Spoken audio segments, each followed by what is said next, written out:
వెంకటాపురంలో రవీంద్ర అనే ధనవంతుడు ఉండేవాడు. రవీంద్రకు సీను అనే కొడుకుంటాడు. ఆ ఇంట్లో సీనుని అందరూ గారాబంగా పెంచుతూ ఉంటారు. రవీంద్ర తన కొడుకుని ఎంతో బాగా చదివిస్తూ ఉంటాడు. ఆ ఇంటి పనిమనిషి రజని ఎవరికి ఏం కావాల్సి వచ్చినా క్షణాల్లోనే చేసి పెడుతూ ఉండేది. శివ కూడా తన తల్లితో పాటే ఆ ఇంట్లోనే ఉండి అమ్మకు సాయం చేస్తూ ఉండేవాడు. ఒకరోజు రవీంద్ర, ఏమ్మా రజని, నీతో పాటే మీ అబ్బాయిని ఇలా పనికి పెడితే ఎలాగమ్మా? మరేం చేయమంటారయ్య గారు, వాడికి తండ్రి లేడు, చదివించే స్తోమత లేదు. అందుకే ఇలా నాతో పాటే పనికి తీసుకొస్తున్నాను. అయినా నాన్న, ఈ పేదవాళ్ళు ఎప్పుడూ మన కింద పని చేయాల్సిందే కదా. రేయ్ సీను, ఆ శివ కూడా నీ వయసు వాడేరా. వాణ్ణి పట్టుకొని అలా మాట్లాడితే ఎలా చెప్పు? నాన్న, అదంతా నాకు తెలీదు. అయినా వాడిలా ఇంట్లో పనులు చేస్తే ఎలా? ఇక్కడ అన్ని పనులు వాళ్ళమ్మే చేస్తుంది కదా. వాణ్ణి నాకు తోడుగా పెట్టుకుంటాను. అంటే ఏంట్రా, నీకు స్నేహితుడిగా చేసుకుంటావా? చిచి, నేనెందుకు అలా చేస్తాను చెప్పండి? వాణ్ణి నేను నాకు సెక్యూరిటీగా పెట్టుకుంటాను. అప్పుడు బయట మన స్థాయి ఏంటో అందరికీ అర్థమవుతుంది కదా. ఆహా, భలే ఆలోచించావురా. చాలా మంచి ఆలోచన. సరేలే, నీ ఇష్ట ప్రకారంగానే శివని సెక్యూరిటీ గార్డుగా పెట్టుకో. మరి వాళ్ళమ్మ రజనీని ఒక మాట అడగవానన్నా? అడగాల్సిన అవసరం లేదురా. వాళ్ళు మనం చెప్పినట్టుగా వినాలి. వాళ్ళు మన దగ్గర పనోళ్ళు, అది గుర్తుపెట్టుకో అని నవ్వుకుంటూ రవీంద్ర వెళ్ళిపోతాడు. రవీంద్ర సీను మాట్లాడుకున్న మాటల్ని రజనీ శివ ఇద్దరూ వింటారు. ఆ రోజు రాత్రి శివకి నిద్ర పట్టదు. తన తల్లిని తనను అంతలా అవమానిస్తూ నీచంగా మాట్లాడిన వాళ్లని చూసి చాలా బాధ కలుగుతుంది శివకి. శివ బాధని రజనీ గమనిస్తుంది. బాబు, నీ బాధ నాకు అర్థమయ్యిందిరా. అలా ఎంతసేపని బాధపడతా ఉంటావు చెప్పు. మనమెందుకమ్మా ఇలా బతుకుతున్నావు? వాళ్ళు మనల్ని అలా మాట్లాడడమేమీ బాగోలేదమ్మా. చూడు బాబు, విత్తనం కూడా పెద్ద చెట్లా మారడానికి చాలా సమయమే పడుతుంది.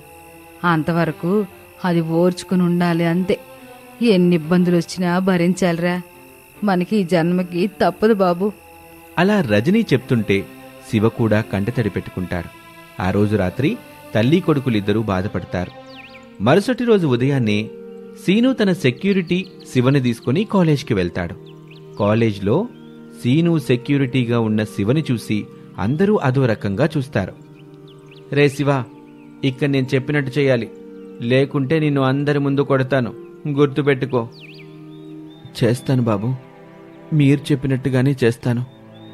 అదిగో అదే మా కాలేజ్. అక్కడ మాకు తరగతులు జరుగుతాయి. నువ్వు వెళ్ళి ఒకవైపుగా నిల్చో. నేను తరగతులు వినేసి వస్తాను. మధ్యాహ్నం భోజనానికి వస్తాను. అంతవరకు ఇక్కడే ఉండాలి, సరేనా? అలాగే బాబు. శివని కాలేజ్ బయట ఉంచి సీను తరగతి గదిలోకి వెళ్తాడు. సీను చెప్పినట్టుగానే శివ చాలాసేపు నిల్చునే ఉంటాడు. ఎండ కూడా బాగా ఎక్కువగా ఉంటుంది. ఆ ఎండలో శివ అలా ఉండటాన్ని అటువైపుగా వెళ్తున్న ఒక మాస్టారు చూస్తాడు. ఏంటి బాబు, నువ్వు కాలేజ్కి వెళ్ళటం లేదా ఏంటి? ఇలా తరగతులెగ్గొట్టి బయటుండేం చేస్తావు? వెళ్ళి చదువుకో. నేను చదువుకోటానికి రాలేదండి, ఇక్కడికి సెక్యూరిటీగా వచ్చాను. ఏంటి, చదువుకునే వయసులో సెక్యూరిటీగానా? ఇంతకీ నువ్వెవరు? నీకదేంటో ఒకసారి చెప్పు అని మాస్టర్ అడిగేసరికి శివ తన జీవితంలో అప్పటి వరకు జరిగిన విషయాలన్నీ చెప్తాడు. శివ గురించి, శివ జీవితం గురించి విని మాస్టారు చాలా బాధపడతాడు. చూడు బాబు, మన పరిస్థితుల్ని చక్కబెట్టేది డబ్బు మాత్రమే అని అందరూ అనుకుంటారు. కానీ నిజానికి అది కాదు. మనల్ని ఉన్నత స్థాయికి తీసుకువెళ్ళి మన పరిస్థితుల్ని, మన గౌరవాన్ని మార్చేది కేవలం చదువు మాత్రమే. అందుకే నువ్వు కూడా చదువుకోవాలి బాబు. అయ్యో మాస్టారు, నాకు ఇంత వయసు వచ్చింది కదా, నేనెలా చదువుకోగలను? అదిగో ఆ సీనుగాడు కూడా నా వయసు వాడే. కాకపోతే వాడికి డబ్బులున్నాయి, అందుకే వాడు చదువుకుంటున్నాడు. నాకు డబ్బుల్లేవు, అందుకే నేను చదువుకోలేకపోతున్నాను. ఒరే పిచ్చోడా, చదువుకోవాలని పట్టుదల ఉంటే చాలు, మిగిలినవన్నీ పెద్ద విషయం కాదు. నిన్ను నేను చదివిస్తాను. నువ్వు చదువుకోవడానికి సిద్ధమేనా? సిద్ధమే మాస్టారు, కానీ నేను చేసే పనికి ఏ ఇబ్బంది రాకూడదు. లేకుంటే వాళ్ళు నన్ను మా అమ్మని చాలా బాధ పెడతారు. నీకేం ఇబ్బంది రాదు. ఆ సీనుగాడితో పాటే నువ్వు రోజు కాలేజీకి వస్తావు కదా, ఇక్కడే నువ్వు హాయిగా చదువుకోవచ్చు అంటూ ఆ మాస్టారు శివకి ఒక మంచి సలహా ఇస్తాడు. అలా మాస్టారు సాయంతో శివ చదువుకోవటం మొదలు పెడతాడు. తను చదువుకుంటున్న విషయాన్ని ఎవరికీ తెలియనివ్వడం. ఇలాగే కొన్ని రోజులు గడుస్తాయి. సీనుకి తెలియకుండా సీను పుస్తకాలని కూడా శివ చదవటం మొదలు పెడతాడు. ఇంతలో సీను రాసిన పరీక్షల ఫలితాలొస్తాయి. ఆ పరీక్షల్లో సీను ఫెయిల్ అవుతాడు. నాకు చాలా డబ్బుంది, గౌరవ మర్యాదలు ఉన్నాయి. ఇప్పుడు నువ్వు ఫెయిల్ అయ్యి వాటిని పాడు చేశావు కదరా. చూడన్నా, ఇలా ఫెయిల్ అవటం మన ధనవంతుల లక్షణం. మన దగ్గర చాలా డబ్బులున్నాయి కదా. ఈసారి పరీక్షలు రాసి పాస్ అవ్వగలను నేను. మీరేం దీని గురించి ఎక్కువగా ఆలోచించకండి. సరే, తల్లి లేదని నిన్ను గారాబంగా పెంచాను. నేను నీ మీద పెట్టుకున్న నమ్మకాన్ని ఈసారి పాడు చేయకు. అలాగే నాన్న, ఇలా నన్ను మాటలతో ఇబ్బంది పెట్టకండి అంటూ సీను తన తండ్రిపై కోపంతో అక్కడి నుంచి వచ్చేస్తాడు. సీను తన తండ్రిపై కోపం, ఫెయిల్ అయ్యాననే బాధతో మందు తాగటం మొదలు పెడతాడు. మరోవైపు శివ వద్దని చెబుతున్నా సీను ఏమాత్రం వినిపించుకోడు. తప్పతాగి ఇంటికొస్తాడు. సీనుని అలా చూసిన రవీంద్ర ఇంకా కోపంతో రగిలిపోతాడు. చిచ్చి, ఈ వ్యసనం కూడా అలవాటయ్యిందా? రే శివ, రేపట్నుంచి నువ్వు వాడికి సెక్యూరిటీ గార్డుగా వెళ్ళకు. మీ అమ్మతో పాటే ఏదైనా పనుంటే చూసుకో. అలాగేనయ్యా. రవీంద్ర మాట ప్రకారం శివ తన తల్లికి సహాయంగా పనులు చేయటం మొదలు పెడతాడు. అయినా సరే తన చదువుని మాత్రం నిర్లక్ష్యం చేయడు శివ. పట్టుదలతో చదువుతూ ఉంటాడు. అందరూ నిద్రపోయిన తర్వాత శివ చదువుకోవటం మొదలు పెడతాడు. ఇలా కొన్ని రోజులు గడుస్తాయి.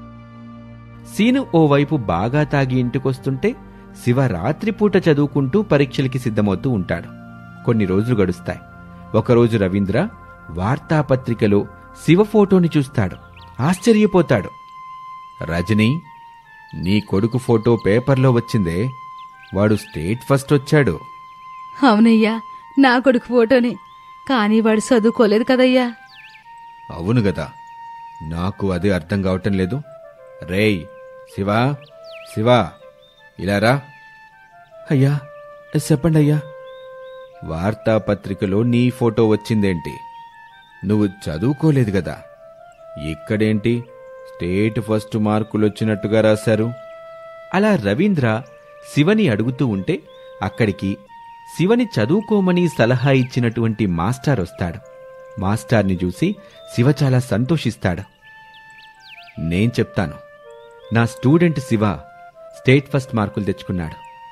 నీ కొడుకు సీనుకి సెక్యూరిటీ గార్డ్గా కాలేజ్కి వచ్చాడు కదా, వాడిని అప్పుడే చూశాను. వాడి కథేంటో తెలుసుకున్నాను. చదువుకోవాలనే పట్టుదల నాకు శివలో ఎక్కువగా కనిపించింది. అందుకే వాడికి ప్రత్యేకంగా పాఠాలు చెప్పి చదివించాను. ఈరోజు వాడు ఈ రాష్ట్రానికే ఫస్ట్ వచ్చాడు. నిజమా బాబు? నా కొడుకు బంగారం. మాస్టరు నా కొడుకుని చదివించి ఇంతటి ఆడిని చేశారు. మీరును ఎలా తీర్చోగలను మాస్టరు? చూడమ్మా, ఇందులో నేనేం చేయలేదు. పట్టుదల ఉంటే సాధించంది అంటూ ఏదీ లేదు.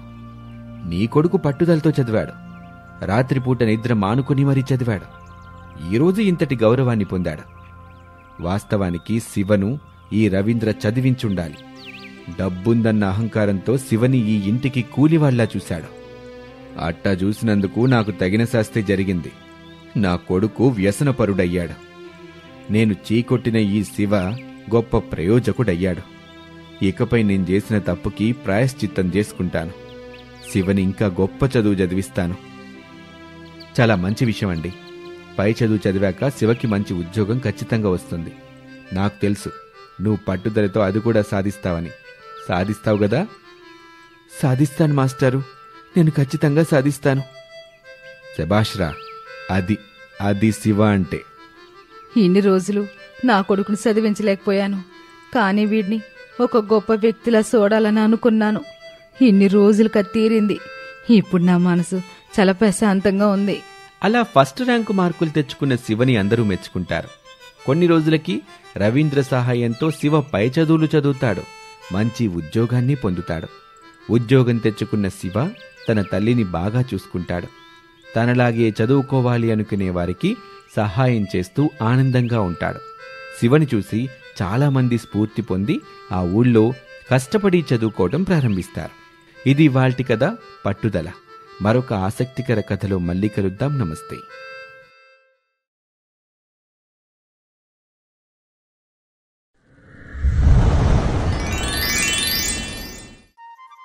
రావులపాలెంలో గాయత్రి, రంగా అనే దంపతులు ఉండేవారు. గాయత్రి ఎప్పుడూ తన భర్త మాటని జవదాటదు.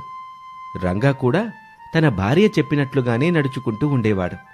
అందుకే వారిని ఆ ఊరి వాళ్ళంతా ఆదర్శ దంపతులు అని అంటూ ఉంటారు. ఒకరోజు రంగా చెల్లి దివ్య ఇంటికి వస్తుంది. చెల్లిని చూసిన రంగా చాలా ఆనందపడతాడు. ఏంటమ్మా దివ్య, బావున్నావా? బావగారు బావున్నారా? ఆయనకేమన్నయ్యా, వాళ్ళమ్ముంది కదా, బాగానే ఉంటారులే అంటూ కన్నీళ్లు పెట్టుకుంటుంది దివ్య. ఏంటమ్మా ఆ కన్నీళ్ళేంటి? నీ మొహం చూస్తుంటే ఏదో జరగరాంది జరిగినట్టుందే. ఏమైందమ్మా? ఇంకేం చెప్పాలన్నయ్య, నా మొహం చూస్తుంటేనే అర్థం కావడం లేదా? నా భర్త నన్ను ఇబ్బందులు పెడుతున్నాడు. ఆ ఇంట్లో నేను సంతోషంగా లేనన్నయ్య.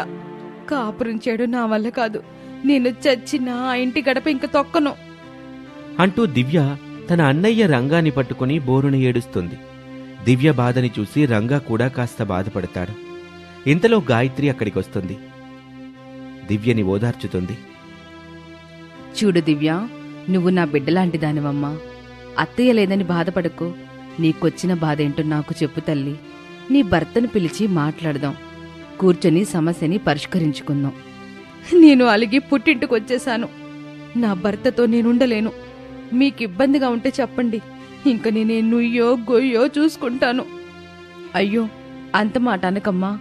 నువ్వు ప్రయాణం చేసొచ్చావు, కాస్త విశ్రాంతి తీసుకో. ఏవండి, మీరిలా రండి అంటూ గాయత్రి తన భర్త రంగాని పక్కకు తీసుకుని వెళ్తుంది. దివ్య విశ్రాంతి తీసుకుంటూ ఉంటుంది. ఇప్పుడేం చేద్దాం గాయత్రి?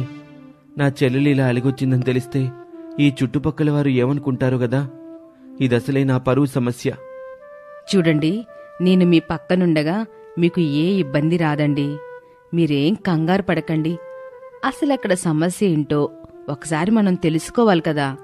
అవును, నువ్వు చెప్పింది నిజమే గాయత్రి. సమస్య ఏంటో తెలుసుకోవాలి.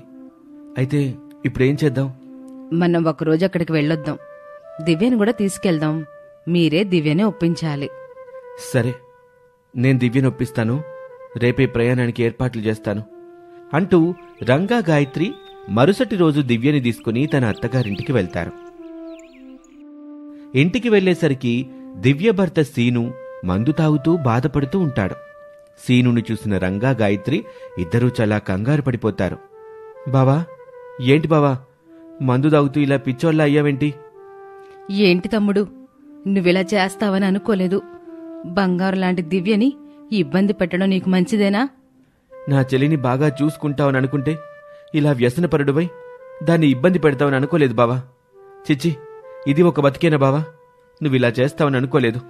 మేమిద్దరం ఇలా అరుస్తుంటే నీ నోటి నుంచి ఏ మాట రావడం లేదు?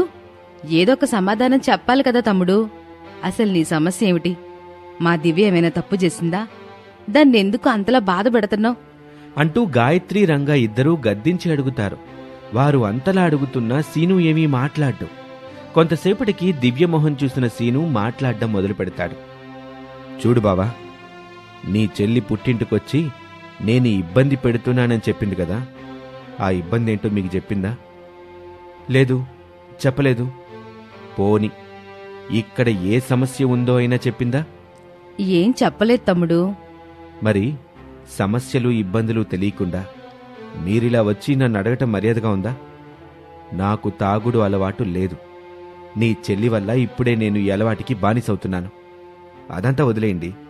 కనీసం ఇప్పుడైనా నీ చెల్లికి ఏ సమస్య వచ్చిందో అడగండి అని సీను చెప్పగానే రంగాకి కోపం ఎక్కువవుతుంది.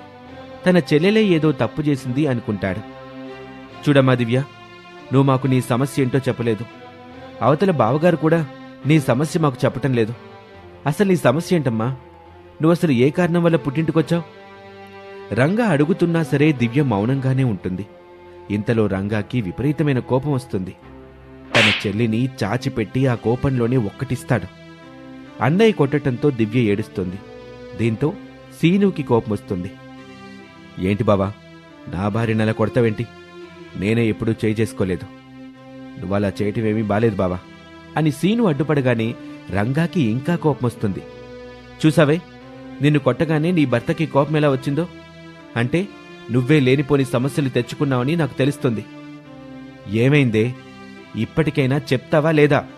దివ్య, చెప్పమ్మా అని ఓవైపు రంగా, మరోవైపు గాయత్రి గట్టిగా అరవగానే దివ్య కన్నీళ్లతో తన బాధని చెప్పుకోవటం మొదలు పెడుతుంది. ఆయన కొన్ని రోజుల నుంచి ఇంటికి ఆలస్యంగా వస్తున్నారు. నాకు ఆ విషయం నచ్చట్లేదు. చాలాసార్లు ఆయనతో ఆ విషయంపై గొడవ పడ్డాను. నేనెంత గొడవ పడ్డా ఆయన మాత్రం నాతో బాగానే ఉండేవారు. కానీ ఒకరోజు నాకు ఒక విషయం తెలిసింది. అది నేను భరించలేకపోయాను. ఏం తెలిసింది దివ్య? అదేంటో చెప్పు. మా పక్కింటి పారిజాతంతో ఆయనకి సంబంధం ఉందని తెలిసింది. ఆయన రోజు ఇంటికి ఆలస్యంగా రావడానికి కారణం ఆమెనని నాకు తెలిసింది. పారిజాతం మా ఆయన ఇద్దరూ కలిసి వేరే కాపురం పెట్టారని పచ్చి నిజం తెలియడంతో నాకు కోపం ఆగలేదు. రోజు ఆయన్ని ఆ విషయం గురించి అడగాలనుకున్నా నాకు ధైర్యం సరిపోయేది కాదు. పైగా ఆయన ఇంటికి రావడం ఇంకా ఆలస్యం చేశాడు. అందుకే ఈ ఇంట్లో ఒక్క క్షణం కూడా ఉండకూడదని నిర్ణయించుకొని నేను పుట్టింటికి వచ్చేశాను అంటూ దివ్య ఏడుస్తూ చెప్పడంతో రంగాకి కోపం ఎక్కువవుతుంది. వెంటనే సీను కాలర్ పట్టుకుంటాడు. ఏంటి బావా, ఇలా చేయటమేంటి? నా చెల్లిని మోసం చేయడానికి నీకెలా మనసొచ్చింది? నిజం తెలుసుకొని అప్పుడు మాట్లాడు బావా. ఇంతకీ నీ చెల్లికి ఆ పారిజాతంతో సంబంధం ఉందని ఎవరు చెప్పారంట? అది కనుక్కున్నావా? చెప్పమ్మా దివ్య, నువ్వేం భయపడకు. నీకా విషయం ఎవరు చెప్పారు? ఆ పారిజాతమే చెప్పింది. రోజు ఆయన ఆఫీస్కి వెళ్ళగానే పారిజాతం మా ఇంటికి వచ్చేది. మా ఆయన తన ప్రేమలో పడినప్పటి నుంచి పెళ్లి చేసుకోవాలనుకునేంత వరకు అన్ని విషయాలు చెప్పింది. తనతో వేరే కాపురం కూడా పెట్టినట్లు చెప్పింది. 1-2 సార్లు ఆయనతో ఆ పారిజాతం మాట్లాడటం నేను గమనించాను. ఇంక నా అనుమానం కాస్త నిజమైందన్నయ్య. దివ్య ఆ విషయం చెప్పగానే సీనుకి కోపం తన్నుకొస్తుంది. బాధతో తల్లడిల్లిపోతాడు. వెంటనే పక్కింటికి వెళ్లి పారిజాతాన్ని ఈడ్చుకొస్తాడు. అందరి ముందు ఆ పారిజాతాన్ని ఆ చెంపా ఈ చెంపా తెడామెడా వాయించేస్తాడు. నిజం చెప్పవే, నా జీవితాన్ని నాశనం చేయటానికి నువ్వెవరివే? నువ్వు చేసిన ఘనకార్యం వల్ల నా కొంప ఈరోజు నాశనం అవుతుంది. నువ్వు నిజం చెప్తావా, లేకపోతే పోలీసుల్ని పిలిపించమంటావా?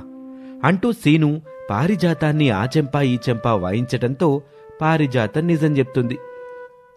నేను పెళ్లి చేసుకోవాలనుకున్న సీనుని వేరెవరో ఆడదొచ్చి పెళ్లి చేసుకుని కాపురం చేస్తుంటే చూస్తూ ఊరుకోలేకపోయాను. అందుకే వీళ్ళిద్దరిని విడదీసి నేను పెళ్లి చేసుకోవాలనుకున్నాను. అందుకే నువ్వు నేను ప్రేమించుకున్నావని, వేరే కాపురం పెట్టావని లేనిపోని మాటలన్నీ దివ్యకి చెప్పాను. నన్ను క్షమించు దివ్య అంటూ పారిజాతం అక్కడి నుంచి వెళ్ళిపోతుంది. పారిజాతం అసలు నిజం చెప్పటంతో రంగాకు గాయత్రికి దివ్యపై కోపం పెరుగుతుంది. చూసావా దివ్య, ఎంత తప్పు జరిగిందో? చెప్పుడు మాటలు విని నీ కాపురాన్ని నువ్వే చెడగొట్టుకున్నావు. నీ చేతులారా చెడగొట్టుకున్నావు. ఏది నిజమో ఏది అబద్ధమో గ్రహించాలి కదా. బంగారు లాంటి భర్తని అనుమానించావు కదమ్మా. ఆ పారిజాతం 1-2 సార్లు గతంలోనే తనను పెళ్లి చేసుకోమని నన్ను ఎంతగానో బలవంతం పెట్టింది. అయినా నేనెప్పుడూ వినిపించుకోలేదు. నా భార్యని బాగా చూసుకోవాలనుకున్నాను. అందుకే ఇంకా కష్టపడి ఒక మంచి ఇంటిని కట్టుకోవాలని, తనకి బహుమానంగా ఇవ్వాలని అనుకున్నాను. అందుకే రోజు మా ఆఫీస్లో ఎక్స్ట్రా టైం వర్క్ చేస్తున్నాను. ఇంటికి ఆలస్యంగా వస్తున్నానని దివ్య నాపై ఇంకాస్త అనుమానాన్ని పెంచుకుంది. వారి మాటలన్నీ విన్న దివ్యకి తాను చేసిన తప్పేంటో అర్థమవుతుంది. చెప్పుడు మాటలు విని తన జీవితాన్ని తానే నాశనం చేసుకున్నానని గ్రహిస్తుంది. తప్పు చేసిన బాధతో కన్నీళ్లు పెట్టుకుంటూ తన భర్త దగ్గరికి వెళ్తుంది. తాను చేసిన తప్పుని క్షమించమని శ్రీను కాళ్లపై పడి క్షమాపణలు వేడుకుంటుంది. సీను పెద్ద మనసుతో భార్య దివ్యని క్షమిస్తాడు. ఇక ఆ తర్వాత సీను దివ్య ఇద్దరూ ఒకరిని ఒకరు అర్థం చేసుకుంటూ సంతోషంగా జీవిస్తూ ఉంటారు. దివ్య సీనుల్ని చూసి రంగా గాయత్రి కూడా ఎంతో సంతోషిస్తారు. ఇక అప్పటినుంచి దివ్య ఎలాంటి మనస్పర్ధలు లేకుండా ఏమైనా అనుమానాలుంటే భర్తనే నేరుగా అడిగి తెలుసుకొని ఎలాంటి ఇబ్బందులు లేకుండా సీనుతో తన జీవితాన్ని సంతోషంగా గడుపుతూ ఉంటుంది. వాళ్ళిద్దరి దాంపత్యాన్ని చూసి రంగ గాయత్రి కూడా ఆనందిస్తారు. చూశారు కదా, చెప్పుడు మాటలు వింటే సంసారాలు కూడా ఏ విధంగా నాశనమైపోతాయో. ఇది ఇవాల్టి కథ. మరొక ఆసక్తికర కథలో మళ్ళీ కలుద్దాం. నమస్తే.